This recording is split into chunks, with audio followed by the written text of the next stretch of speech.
Chapter 7. Surrender. Surrender? Surrendering to the bad guys or surrendering to your feelings for the very cute detective boy? If it's the latter, I approve. I awakened with a jolt and stared at the ceiling with hazy eyes, unsure what had pulled me from sleep. Hello? It dawned on me a split second too late that it had been the sound of the front door chime, and it chimed again. I was out of bed and grabbing clothes to throw on before I paused. Where's Reuben? Yeah. I would pause too. I'm like, this isn't actually my home. It was still very early, not even light out, so why wasn't he answering the door? I quickly finished dressing and peered into the hall. Everything was silent. He wasn't in his study either. I was already in the living room when I realized I could just use my sphere to look around and figure out where he was and who was at the door. Expanding it to encompass the house, I quickly concluded that Reuben was gone, and Winter was at the door. Okay. I don't know why, but I was instantly anxious and hurried to the door. Winter. Morgan, sorry to wake you. Where's Reuben? That's why I'm here. I'm sorry to stop by so early, but I figured you'd be waking soon, and... Winter, where is Reuben? Reuben's in the hospital. What the heck happened? I just went to bed. What? How? Why? Were you aware that early this morning, a few hours ago, he returned alone to the Emerson crime scene? Gosh dang it, Reuben. No, I was asleep a few hours ago. Why would he go back? Winter studied me for a moment, and I was certain he was trying to gauge whether I was lying. If you're trying to work out whether I'm lying, give it up. I didn't know he went anywhere. I went to bed early, and that was the last I saw him. I was not in the mood to deal with his accusatory stares, okay? This is not the time for your angst, Winter. And I've been told I have a terrible poker face, so you'd probably be able to tell if I was lying anyway. Winter sighed, shoving his hands in his pockets. Oh, Reuben did mention the poker face thing. I was just surprised by the idea he'd leave you alone without saying anything. It's not like he doesn't do this, but... Anyway, we should head to the hospital now. I can give you the details on the way, I guess. That was actually incredibly reckless, because, like, all Endgame needed was, like, one of the bishops to be like, Yoshi's alone right now, send in the Fury Squad. Could have been all over. I grabbed his arm before he could move away from me. Is he okay? Is Reuben okay? He wasn't great earlier, but was conscious and recovering by the time I came here. Recovering from what? What happened to him?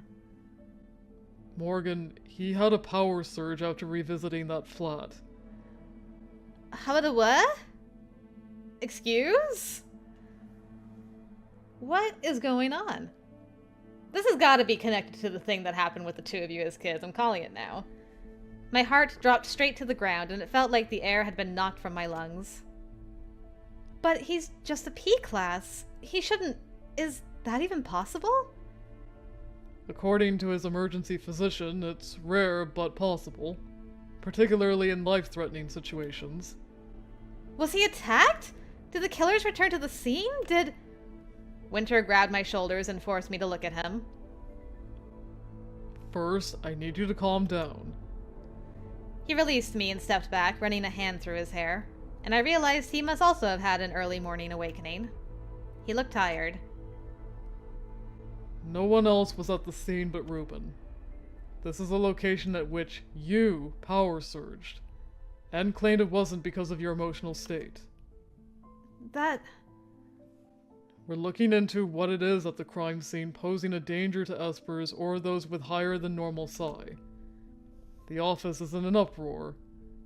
Again.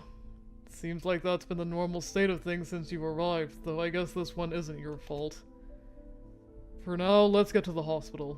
We can talk more on the way. I nodded, numb and confused, and went to grab some shoes. I was a mess the entire drive. Winter also didn't have a lot of information about what exactly happened. He received a garbled call from Reuben a few hours ago and had gleaned only that he was at the crime scene and something was wrong. He was the one that got Reuben to a hospital, where they diagnosed severe psi fatigue due to a power surge. But it was still a mystery what caused it. Reuben had been in little condition to answer questions. But Reuben wasn't an Esper, and power surges could be devastating even for brains used to dealing with large amounts of psi.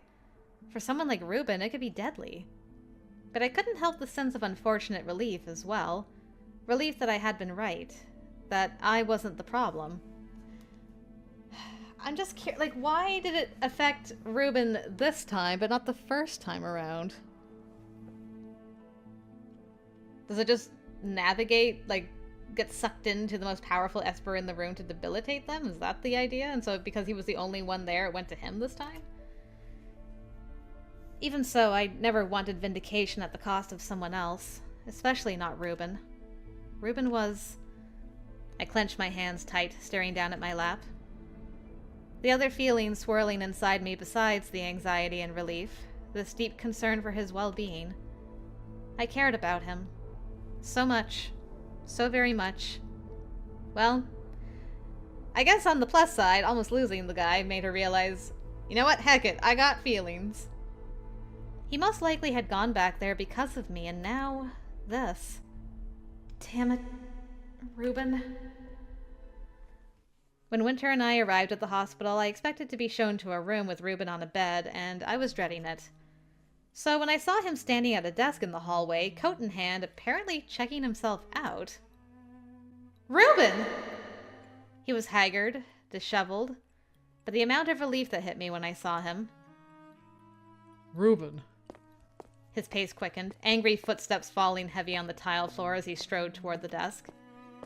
I followed behind, unsure if I should interrupt the verbal lashing I felt coming. What do you think you're doing? Checking myself... Morgan! Why are you... Hey there. Winter, you didn't have to go all the way to my place to drag her here. I'm not exactly dying. You're not exactly doing well either. Look at you. Did they even say you're clear to leave? I decided there's no point in staying. I'm feeling better than I was earlier, just a little hungover. There's no point in staying for further observation. Reuben...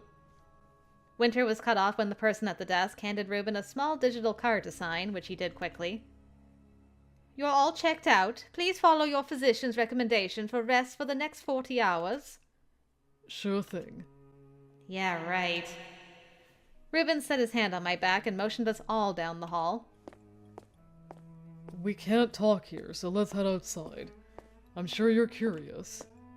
That's an understatement. When I saw you before, you couldn't string 2 sentences together. What happened? When did you head back to the scene alone? Look, I'll try to answer your questions, just... let me go in the correct order. He talked quietly as we walked, clustered tight together so he could keep his voice down. So first of all, I went back because I had a feeling about it. I left about 2 in the morning and thought I'd be back before you woke up, Morgan. I obviously didn't anticipate a power surge. A feeling about what? About why you power surged there, Morgan. He was determined to prove that something at the scene triggered the surge. So he went back personally to look around. At least we now know the answer to that. And I found something the teams missed earlier, so... Reuben, finding the answer to that is not worth you putting yourself in danger. What if something more serious had happened? What if you... I'm fine, Morgan. And despite what Winter says, it wasn't just because of you. If there's a dangerous compound at the scene, then we need to know for certain. You didn't have to go this far, though. I wasn't trying to make myself ill when I went back. But either way, we've confirmed something is there now. We just have to figure out what it was you and I both came into contact with during the times we were there. That way the other teams can... We aren't doing a damn thing. You're going to go home and rest first, Reuben. I will rest after... No! You can't! You always do this.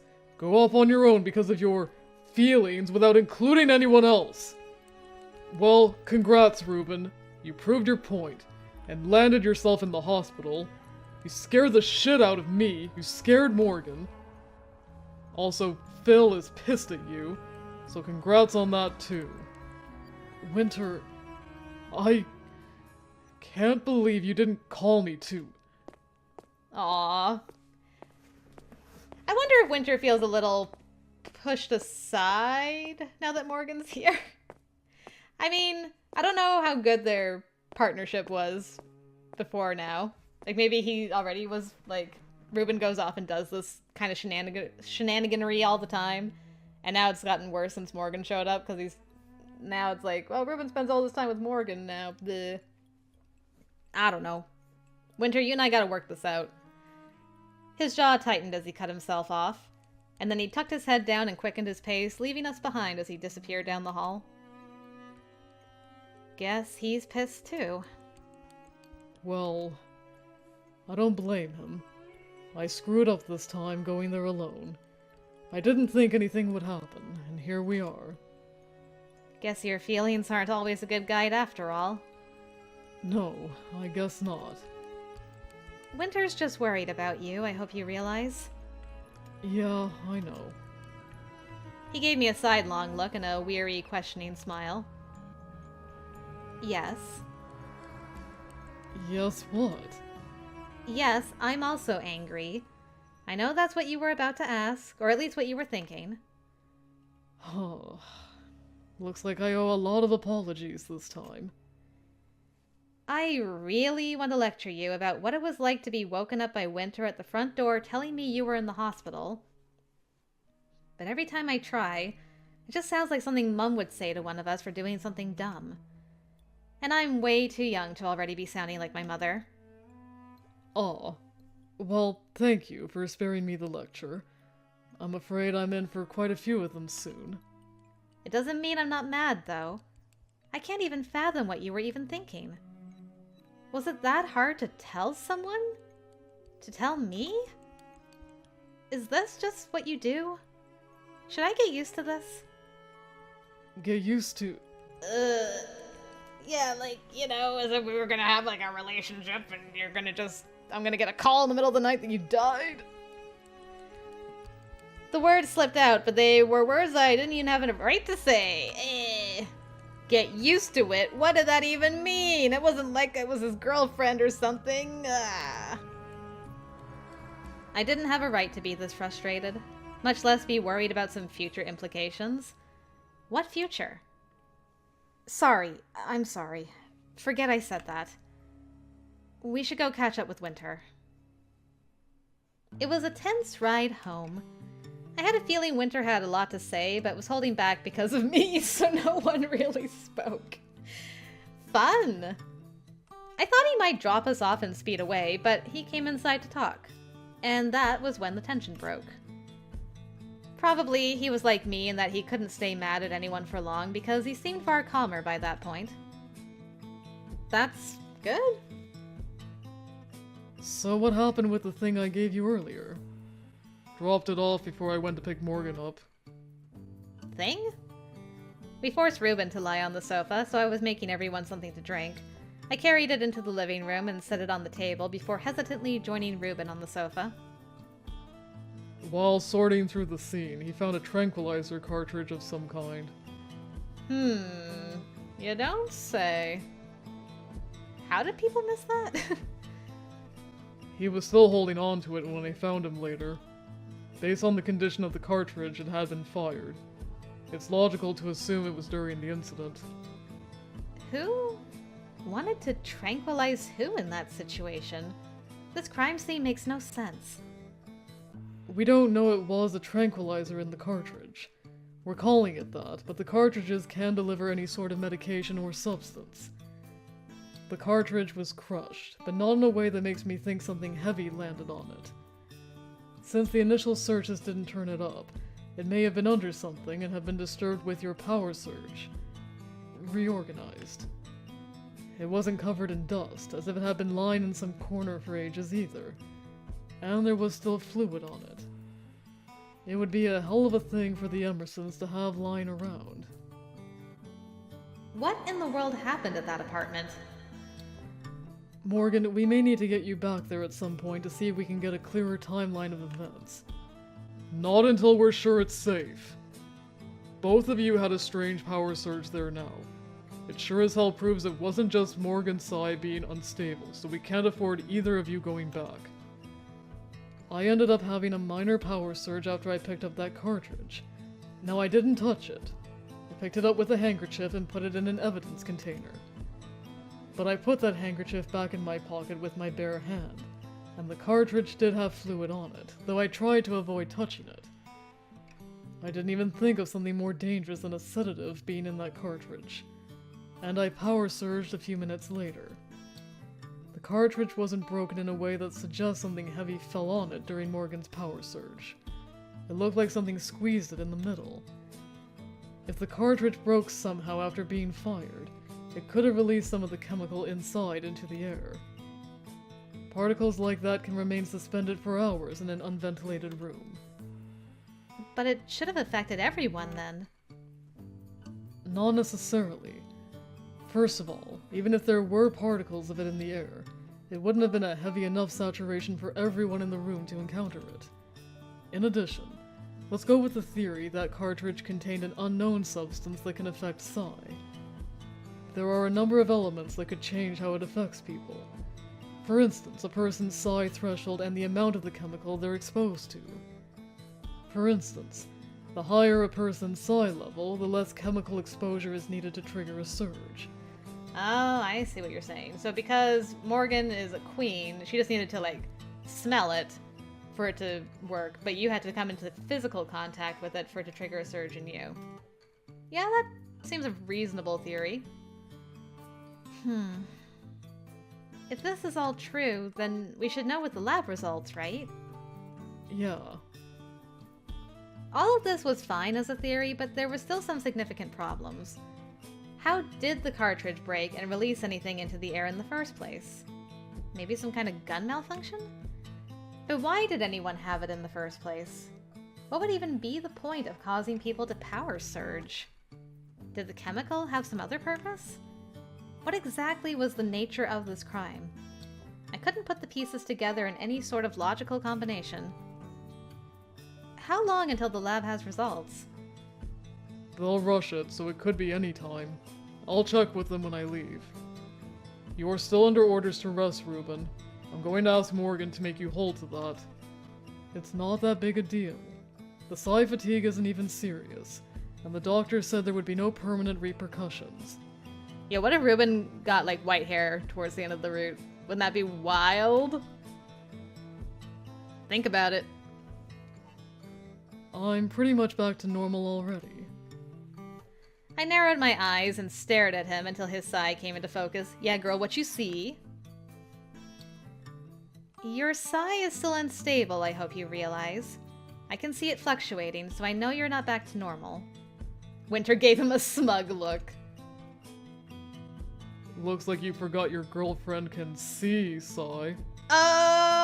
Winter called them out. I think Reuben and I both nearly choked when he said that. Winter, that joke isn't funny. That smug grin on Winter's face didn't budge, and for a long moment I wanted to strangle him for using me to harass Reuben. I did not need to be thinking about that sort of thing. Again. Just kiss the boy, girl. Don't question it anymore. Just go. Everybody can see what's happening. Just go. And on a long list of things that aren't funny is also you not realizing how close you got to an official reprimand and mandated leave this time. You're going to rest today. I think it's in everyone's best interest for you to take a step back. Because if Phil sees even a hint of you for the next couple of days, he may lose it. Fine, I get it. Everyone's pissed at me. But it's not like I didn't find something important. Possibly. We don't know what the hell that cartridge was. We give your gut instincts a lot of credence, but this time we need actual evidence. I'm going to head to the office. We still have a lot to dig up on the Emersons and what they were up to. And I'll be doing it by myself today, thank you. I hope you realize you owe me for all the work I've been shouldering the past few weeks, Reuben. Winter was already on his way to the door as he spoke. And Morgan, do not let this guy do any more work. Please. Just keep an eye on him. Tie him to the bed if you have to. He'd like that anyway. Damn! Winter just letting all the secrets out. Winter! I'll do my best. The watching part, anyway. I don't have confidence in my knots, so I'm not sure about tying him up. I like that she just rolled with it. From choking on, like, girlfriend to, like, tying him up in bed. Well, you know, might be a problem. You two. Please, just stop. Winter smirked over his shoulder as he pulled open the front door. Be grateful your punishment is just a little teasing. Next time you won't get off so easy. I get it. There won't be a next time. Yeah, right. I'll be in touch when the lab results are in. Morgan, at least, deserves to hear about that. Dang! Winter takes no prisoners. You can send it to my home Yeah, no. That's not what resting is, Reuben. I'm not kidding, Morgan. Watch this guy and make sure he really does rest. I'll do my best. And he was gone. I took his almost untouched cup back to the kitchen and Reuben sat up. You're totally going to keep working, aren't you? If that cartridge held a substance that triggered psi disturbances in you and me, the lab won't help as much as you think. At best, they'll find an unknown chemical compound with unknown properties. But I know of a chemical substance that can indeed affect psi. One that's being researched in multiple places. Yeah, would one of those places be where neo-humans are, Reuben? What? Well, it's more like knowing about rumors of it. I don't have as many details as you might like. I know it exists. Conspiracy theory stuff? This one's a little more than that. But I need to talk to someone who has details I don't have. I do have a contact, though. An unofficial one. And I need to talk to him. Yo, are we gonna get Quill show up in this? Because I would be so hype. I suppose I can't stop you from making a call. I'm not sure how much unofficial information from an unofficial source is going to help us when we don't even have lab results back yet, though. I already know what those lab results are going to say. And I want information more solid than unknown substance. Maybe something that will help us stumble onto a new lead. I rejoined him on the sofa, pulling a pillow on my lap as I gave him a tired glare. I'm kinda tired of stumbling on things. Can't we just walk over and pick this one up deliberately? Reuben chuckled as he stood, his hand coming to rest on the top of my head for a brief moment. I'll do my best this time around. Who is this contact of yours anyway? Well, we don't share much personal information, so I don't know his real name. But he's associated with a place that comes up in some of my unofficial case files. A place that happens to have a connection to a substance reportedly being researched in various locations. A person whose name you don't know, that's associated with a place connected to a substance that might be researched in some locations. That sounds nice and mysterious. Look, yes, this is all true, but I just want to say, I called that nonsense back in Quill's route when they were talking about it, and I was like, yo, what if this was the thing that started Morgan's thing back in kindergarten? I don't even know, like, words anymore. I'm just, like, so excited. Like, what if my theory was true? I am the person with the red string on the board, like, it's all coming together. I don't have the words, I don't have any of the terms, but you all know what I'm talking about. He lives in a shadow dome there are some rumors about. A dome I had been trying to find more information about for a long time. Turns out, he's also been looking into the same rumors and how they've been spreading. All of this circles back to a substance that was discovered there, but has made its way out here. We've been in contact a few times about it. I take it Winter isn't aware of this, since you haven't mentioned it previously? Interesting. You did not share it with Winter, but you have shared it with Morgan. Poor Winter. He really has been shoved aside. He is not. For him, this stuff is just my hobby. He doesn't take it seriously, so we don't discuss it much. Anyway, I know the chemical Q's worried about involves Espers and being able to alter Psi. Q, eh? The mysterious Q! Q. Yes, Q. Are you suggesting the Shadow Dome is researching how to amplify Esper abilities? Because that's... No, that's not it. My information is limited because he keeps it pretty close to the vest. But Q suggested the discovery was accidental. And that research is restricted in Nisa. It's not something they're actively experimenting with. But he has reason to believe the research leaked to the outside. It would be of high value to several groups out here. For a while now, we've been trying to connect the dots, pinpointing where their research might be leaking to. If this pans out, it would be the clearest connection yet. Fine. I'll allow one call. Thanks. I appreciate being allowed a phone call. Standard protocol for an arrest, from what I understand. I was just thinking that. Like, you get one phone call. I wasn't arrested, though. Close enough to house arrest to count. He laughed, and for a split second it felt like he'd almost reach a hand out to me again. But he let it fall to his side as he shook his head and started towards his study. I spent the rest of the day watching him like a hawk. Not that I could stop him from working. As expected.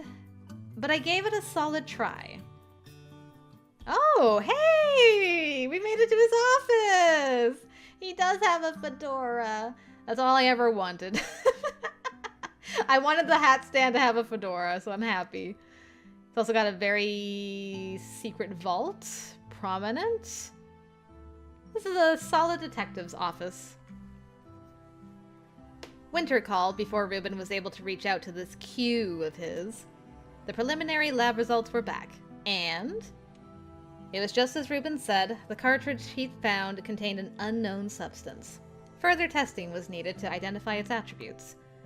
It wasn't an explicit confirmation that whatever it was had affected the two of us, but they wanted us both to go in for additional blood work as well. Reuben seemed even more certain he was right after that. He talked to his contact right after. I sat in the hallway, just out of sight listening in, but finally joined him when he disconnected. Reuben had more than a page of notes he'd taken during that call.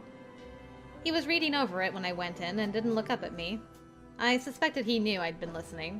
I like that she just casually eavesdropped on Reuben here, but every time Quill had to take a call in Quill's read, she's like, I'm just gonna, like, go outside. Here she's like, nah, I'm listening in. That was more productive than I thought. I think he was shaken by the fact I encountered the stuff personally this time. For the first time, I have a name I can attach to this thing. Some specifics. Specifics like... Well, we know it can enhance, but we also know it can leave people debilitated. Or dead. I mean, I was aware of some of that already from other projects, other research, but this is definitive information, not the usual. I leaned against the edge of his desk, watching him tap his fingers on the notes. I can't put it in the case file, but at least it gives me something to look for. I also have a list of exact physiological markers.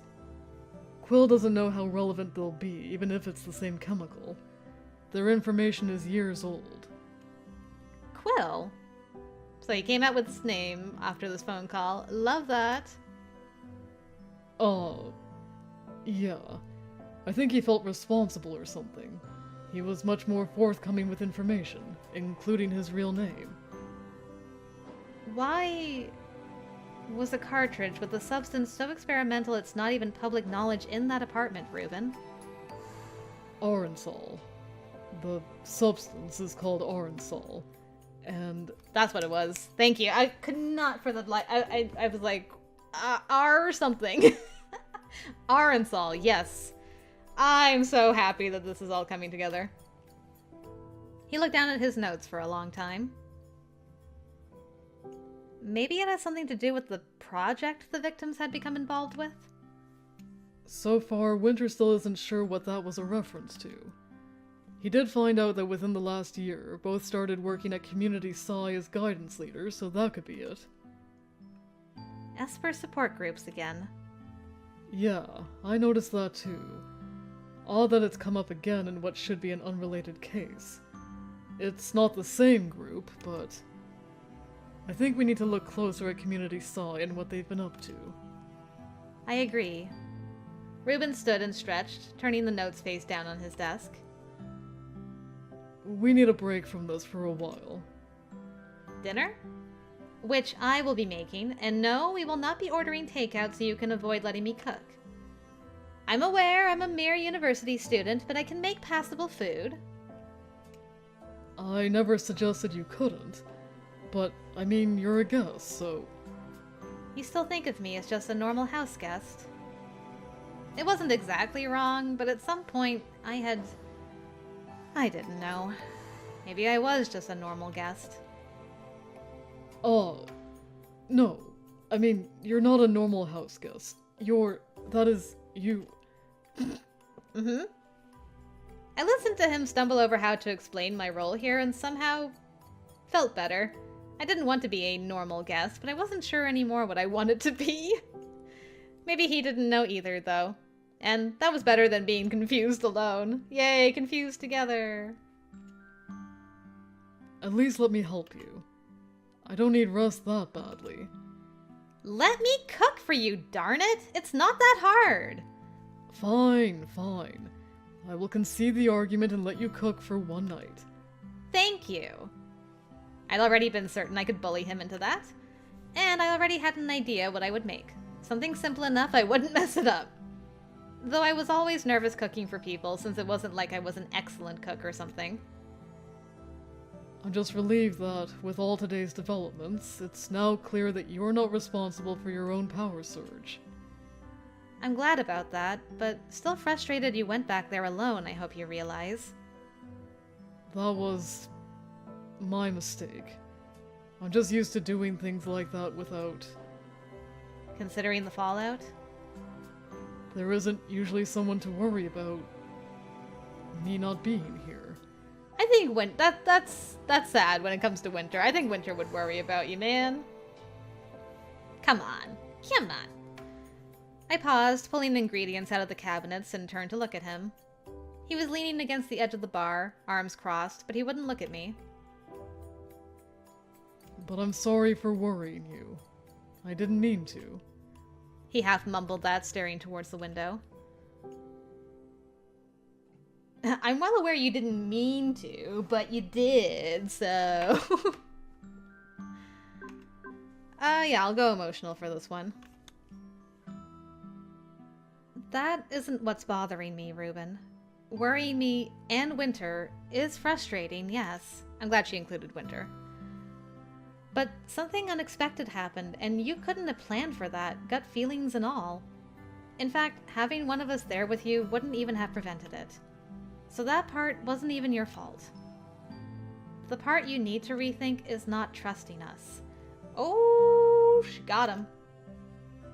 I swallowed hard, somehow finding the courage to say the next part as I clenched my hands on the countertop and refused to look at him. Not trusting me. Maybe you just view our current relationship as work. And if so, then I'm badly out of line here. But I can't see it that way anymore. And the fact you didn't trust me enough to at least tell me where you were going is what frustrates me. It isn't that. It was that. You didn't trust me to want to come with you, to be willing to forego sleep, or to take care of myself if I returned to that place. Or else you just didn't see that I needed that much information from you. That's why Winter is angry too. You didn't trust him to be willing to go or to trust your instinct to return. Your issue is not trusting that people want to help you and believe in you, or trusting that people care enough for your wishes to be important to them. And that's what's upsetting. Trust the people who care about you, Reuben. I promise we're worth trusting. I'm sorry. You keep apologizing, but I'm not mad or anything. Not anymore. I was mad for 2 minutes before I was just worried. I know that. Good. I was glad to get that off my chest, but I didn't want to keep beating him up for what happened when he had apologized so many times already. I think you've given him some good food for thought. For a moment, there was silence before I heard him come into the kitchen. So, what exactly are you cooking tonight, out of curiosity? One of the only curry recipes I know. I thought so. That's a lot of stuff to prep, though. It looks like a lot, but it's an easy recipe once you get everything chopped and ready to go. I glanced at him suspiciously, and sure enough he was eyeing the pile of ingredients. I knew what was coming before he even said it. No.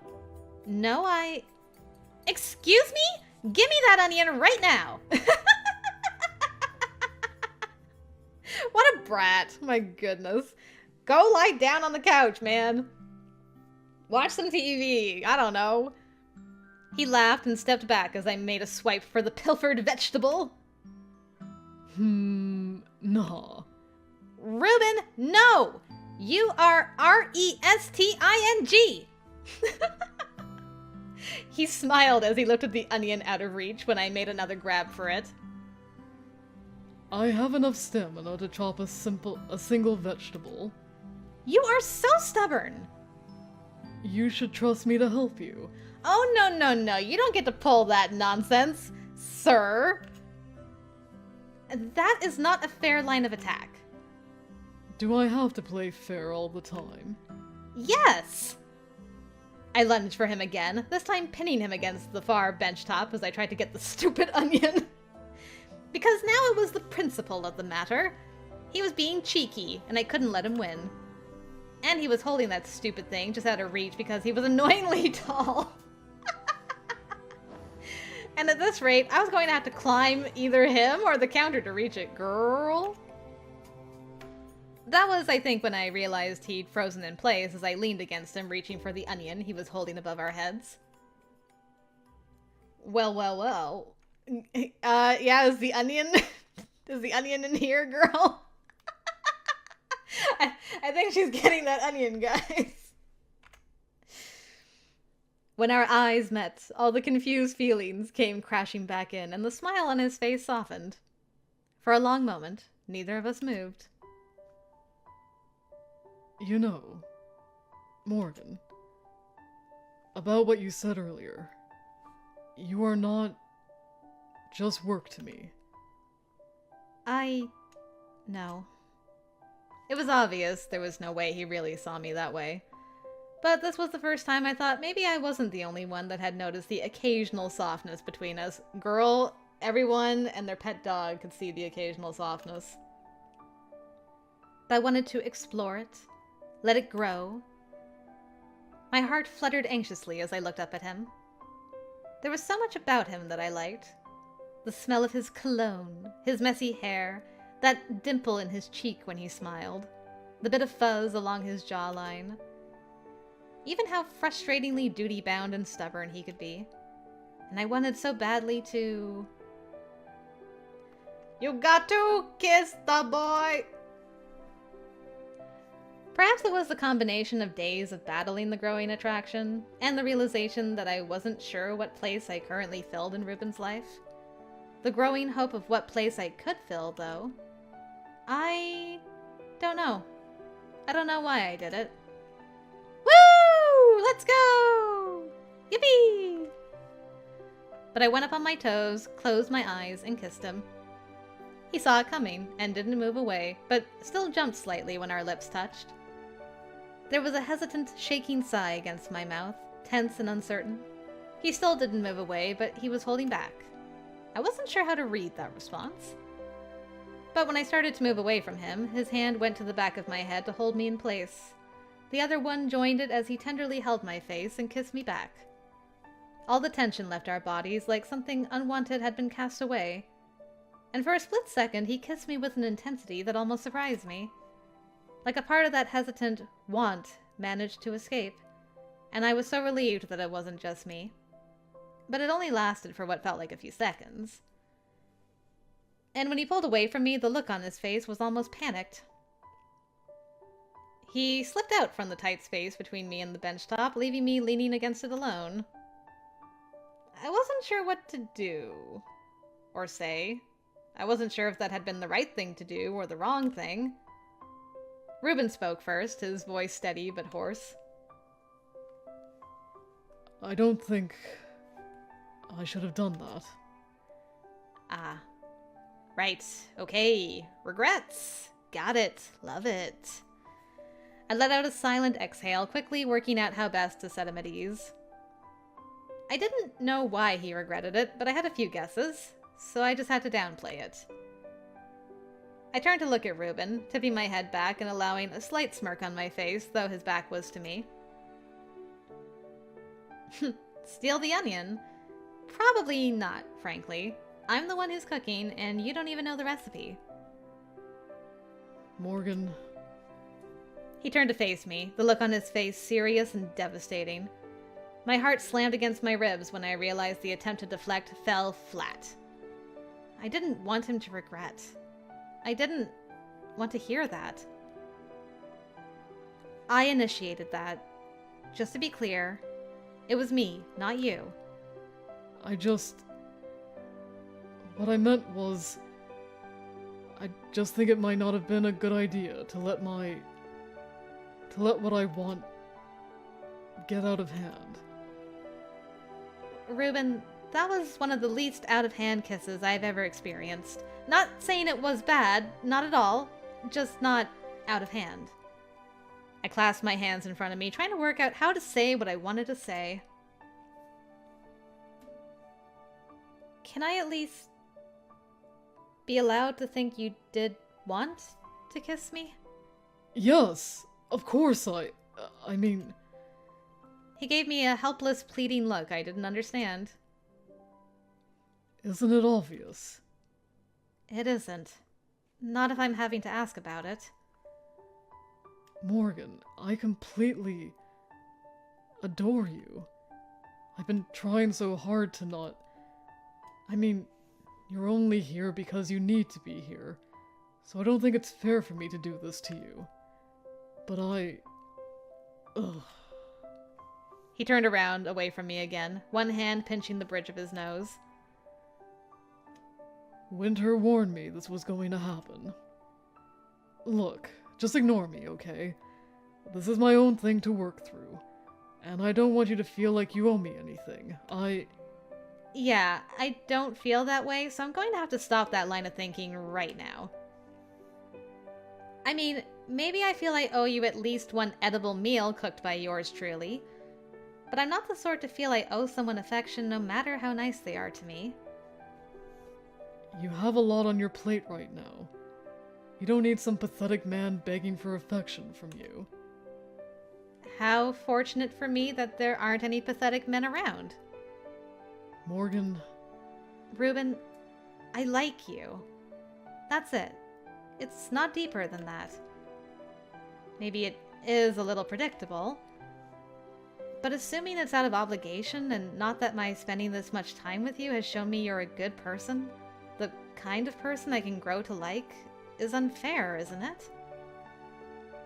You've only seen my good side, Morgan. Not the part of me that drives other people away. The part that's obsessed with work and always busy and... The part that leaves in the middle of the night without telling anyone, then gets into trouble at a crime scene he's not supposed to be at so that his partner has to come knocking on the door before dawn to say he's in the hospital? That part. That part? She's got you there, buddy. I just think that it's unwise to do this right now. That's fair. I'm not trying to argue about wisdom. I'm just talking about what we want and don't want. Because it sounds like you're admitting you're interested in me too. And there's nothing wrong with being attracted to each other. The timing is a completely separate topic, though. I don't want to ruin things like I always do, Morgan. By getting too attached too fast. By wanting too much, then blowing it all up. Like I always do. Alright. Are you saying you want to pretend I did not just kiss you? Because we can take things slow and see where it goes, or we can ignore it and keep everything professional. We don't have to force anything. Not if you don't want to. I just think it's reached a point for me where I have to know where this is heading. I won't be upset regardless of your answer. I want you to understand that. I just have to know. I think we should... Okay, wait. Let me stop you there. First, let's talk about what you want to do, not what you think we should do. Things like should and shouldn't can come after we establish what we both want. Because I can't help but feel hiding what we want behind obligations to do something else isn't a great foundation. Girl's smart. She's got wisdom. I know what I want, but I'm fuzzy on where you stand. I wasn't planning to have this conversation tonight, but it seems like maybe it's time. It might not be wise to ask me what I want. Because if given the choice, I always seem to want to jump into everything, no matter how irresponsible. I mean, we have permission to be irresponsible as long as you buy me dinner first, which you have on several occasions. That's true. Mom gave her permission. That was Mom's requirement. He's like, I got Mom's blessing? You've talked to your mother about... you've discussed this with your mother. The incredulity in his voice, coupled with the disbelieving laugh, eased the tension a little. I was able to breathe a little easier with that. Well, she always just sort of asks. Ugh, mine too. She looked up your profile and declared you incredibly handsome. The color in his face deepened adorably, and with the tension somewhat dissipated, I reached out to touch his arm, tentative and not wanting to cause more stress. Are we okay? We've always been okay, Morgan. The problem has always just been me. Hey, you aren't a problem. We have time to work out what this is, unexpected developments and all. But only if that's what you want. I don't want you to feel pressured either, though. You can always say you want to stop things here. He let out a soft bark of laughter before he pulled me into a very gentle hug. What I want is this. What I want is to be completely reckless. That does sound more like you. He laughed again, and I finally let myself lean against him, eyes sliding shut. But it's what I want too. Good. That's good. I pulled away and smiled up at him, flipping a lock of hair out of his eyes. Then I glared at him and pointed past him. Now get out of the kitchen, produce thief. And the last of the tension was replaced by quiet comfort, amusement, and so much relief from the both of us. Fine. This time. Before he relocated, he let his fingers linger against my shoulder for just long enough it was an undeniable and hopeful caress. Yes. I was going to have to think a lot about all this later, but for now, the mood lifted. The food turned out fine. Probably not as delicious as Reuben insisted it was, but I appreciated the sentiment. Later, we moved to the sofa to talk about the case and other things over a cup of tea. We talked about his family, mine, when he first started working with Winter. Somehow the day at the fountain in Endgame. Magnus and all the messages, reports, and drafts he'd been sending me. It was the sort of winding conversation that flowed from one topic to another, though none of them were otherwise connected. We sat at that perfect distance from each other where it could just be casual friends or it could be something more. Nice. Reuben seemed okay with that amount of space. When we finally went to bed, I made him promise there would be no more midnight ventures anywhere. And I spent another night watching the play of lights across the ceiling while thinking about him. And where things would go now. But I was glad we talked. I was glad that I could look forward to how things would develop now instead of trying so hard to avoid it. I was scared too, but glad.